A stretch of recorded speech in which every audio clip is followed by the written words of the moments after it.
Just to double check and make sure I don't fuck it up. Because I don't want the blame to be on me at the end, because somebody else mess it up for me. Because I will have to be on the shoot and try to do double the work now. So naturally it could happen that they just be like, well, it's your fault. I'm like, no, it's not. It's the guy that put me in this position's fault, because I was not meant to be doing this. But now I'm doing both, so yeah. Cool.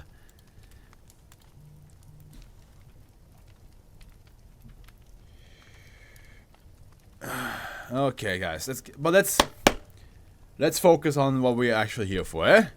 Mayhem dressed in a suit. Mayhem dressed in a suit. That's is he in my room right now? Because that's how I feel. Level 1, 2064 classified. Up to class safe. Well, you have video evidence if this ever ends up in court. Yeah, in fucking December. Well, actually, yeah, like I do have the video till like right now already. That's true. If they ever be like, hey, you were the one who, I'd be like, no. Listen, I had to stream, all right. I was talking about a fictional world, all right. And they're like, okay, you already lost us. Hey, stay with me. You don't understand that it all happened on that moment. It's just like throw the phone on stream, like, you see this? Special containment procedures -A, -B, -C, and -D are to be contained in separate standard humanoid containment chambers. Subjects are not allowed to be in contact or communication with one another outside of interrogation and/or testing. When subjects are together, they are to be physically restrained at all times, and accompanied by no fewer than 4 guards armed with non-lethal weaponry. Guys, by the way, remind me to tell you a story that happened to me this week, which I'm like, as a man. I can not stop thinking about it. So remind me at the end of this SCP, just say Apex Legends, and then we'll talk about it before we read the next SCP. Description: SCP-2064 refers to 4 individual women going by the names Morris-A, Kit-B, Ruth-C, and Reese-D. When grouped in mutual line of sight and/or sound, the women experience a shared delusion in which they believe themselves to be a band of robbers and mercenaries guided by 2 fictitious individuals named Frank and Andy. As a group, the subjects are able to communicate complicated details and abstract concepts to one another non-verbally, and develop a higher tolerance for physical pain. Additionally, they demonstrate a sophisticated knowledge of skill sets essential to their trade, including expert handling of firearms and improvised explosive devices, knowledge of American Sign Language, safe cracking, vocal impersonation, and ventriloquism. Removing one or more subjects from the group has a clearly observable effect of the depreciation. No, that's not depreciation. That's depreciation in each individual subject's tolerance of pain, as well as the ability to communicate non-verbally and to handling their firearms and explosive devices. Discovery: SCP-2064 first came to the local PD attention on the 9th, 2000, during a botched robbery of local bank, which ended in a firefight. 13 officers were killed and 7 wounded in the exchange, and all 4 subjects escaped and managed to evade police detection.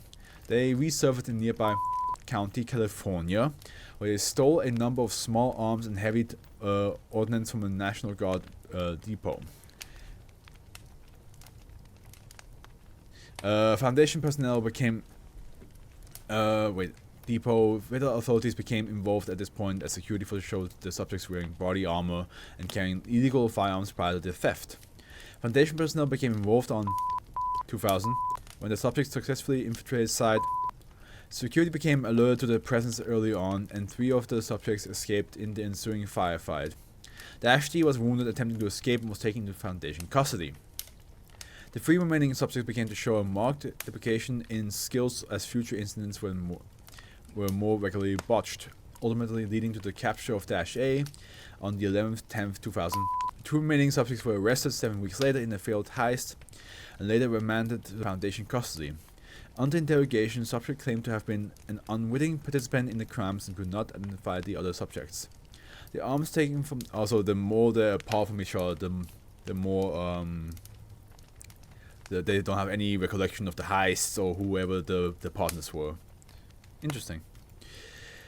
The arms taken from the subjects upon the respective arrests had no serial numbering, manufacturers, marks, nor any record of production that could be found. The armor used was similarly free from any identifying marks or source. None of the subjects' financial records showed purchases of firearms of any sort, nor any significant monetary withdrawals. As such, it is unknown where or when the equipment used by the subjects was acquired.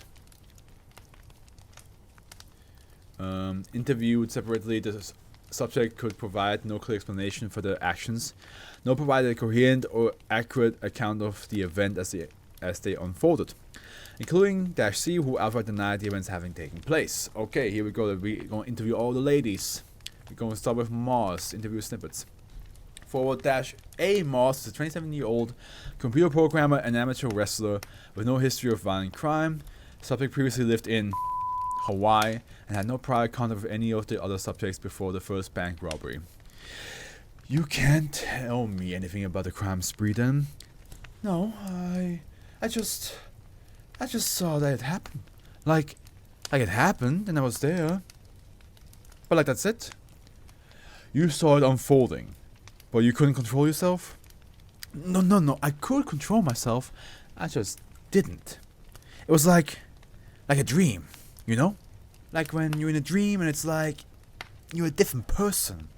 You're fully aware and conscious of what you're doing and stuff, but like you wake up and you're someone completely different. Like, wow, I almost died in that brutal firefight, and for a quick moment I was actually pissed off that I didn't. Can I use the bathroom, please? What do you know about Frank or Andy? Subject begins to ramble and look physically ill. I don't know these names. I killed people, didn't I? I'm not going home again. Yeah, oof. I wonder if it's like a Dr. Jekyll, Mr. Hyde type of situation, but instead of the trigger being like random or like a Hulk trigger where you get angry, it's like the trigger is when they get closer to each other. And that's when they like swap to a whole different person. Kit, interview snippets. Forward. Kit is a 38-year-old single mother and a former stock model. Priors include arrests for trespassing, multiple counts of battery, disturbing the peace, resisting arrest, and vandalism.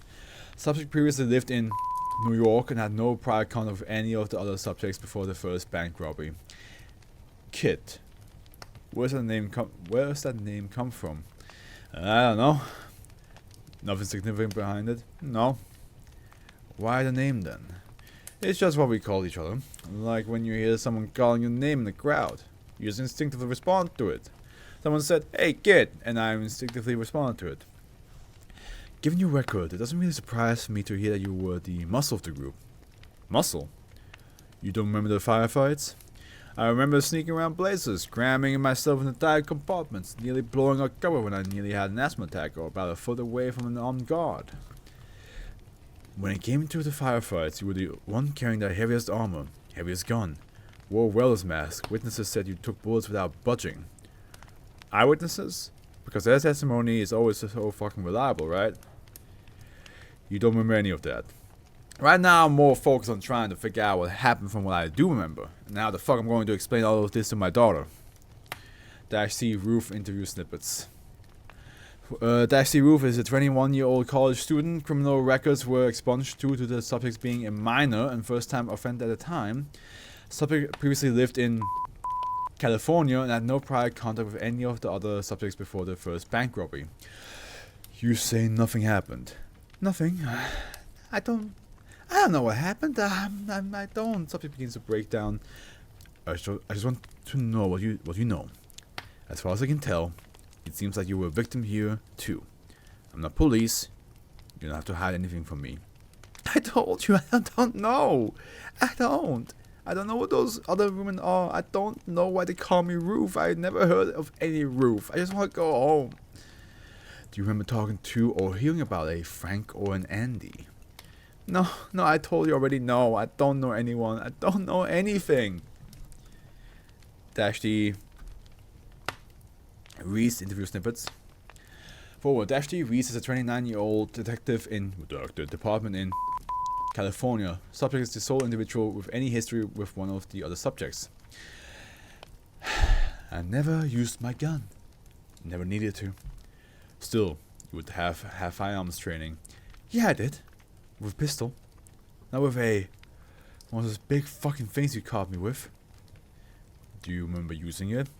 Yeah, I remember. I left it. I can't explain how or why I did it. It was like I was drugged. I was conscious and aware, but everything I did and said was like... It was like a game. I wasn't focused on kill that person, shoot out that camera, sneak into this hall. I was more focused on... When you go in this direction, prevent this object from working, go into this hall. Like it was a test. Like I got extra points for speed, efficiency, and whatever. Frank telling you to do this Frank? Thanks. Frank? Identified as a redacted sheriff. No. This Frank is female. I don't know any female Franks. Why? What about an Andy? Nope. Sounds like you got a lead though. I'm not police. Still, this is interesting, you know? I'm pretty good at what I do. If you ever need help with finding this Frank or Andy, I'll be glad to help. I'll pass it along to our investigative team.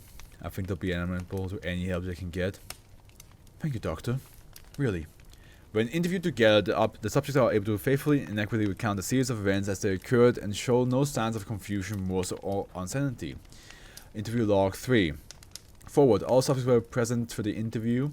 This particular interview was the first to be completed without incident in the form of SCP-264 subjects attempting to attack personnel and attempt to escape. Begin log. So, Morris, Kit, Ruth, and Reese. Which of you was the leader? None of the subject responds. None of you were in charge. You all worked and acted together without anyone giving orders. We all knew what to do. Where to be. How about why did you do it? Why does anyone do anything? Most people don't pick up guns they never fired before and kill dozens of people in the process of robbing a bank. But we did. How? Wait, Mars was, Reese was, yeah, okay, Reese was, okay, and Kit was the mom. Okay. But we did? How? We just did? What kind of question is that? According to your initial interviews, none of you ever met prior to the first bank. None of you lived anywhere close to each other. None of you even knew each other's names. I'm Reese. She's Mars. I'm Kit.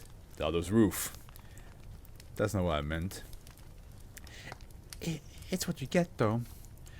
How about these people, Frank and Andy? Frank was Frank. She talked to us on the radio. Sometimes Andy took over. None of you had radios on you when you were caught. That's wrong. Did you wear earpieces? We heard them on a personal radio. Do you understand? Wait, that's Reese. We heard them on a personal radio. Do you understand? Yeah. I asked him what sort of radio. Addressing Ruth. Kit. Okay, Kit's mom. She? Frank's not a girl. Frank was Frank. She talked to us on the radio. Sometimes Andy took over. She talked to us on the radio. Do you understand? Oh, we're going to repeat. None of you were wearing personal radios when you were caught, and none of the eyewitnesses remembers any of you wearing an earpiece. So what's going on? You tell me what you did and how you did it. Why can't you tell me anything about how you spoke to Frank and Andy? Here's what I can tell you. One night, I'm going to walk out of my cell, and I'm going to find you in your office when you're working late, and I'm going to cut your throat. Guards, would you kindly take them back to the chambers? We're done here. This must be the most frustrating thing. Like, they're separated. You cannot get any simple like answer out of them. They're together. You cannot get a simple answer out of them. Mayhem dressed in a suit. Yep. Just give up. Just surrender yourself to the madness. You can't get an answer. You will never get an answer. Good luck. Good luck. Good chances will, you know. It is what it is.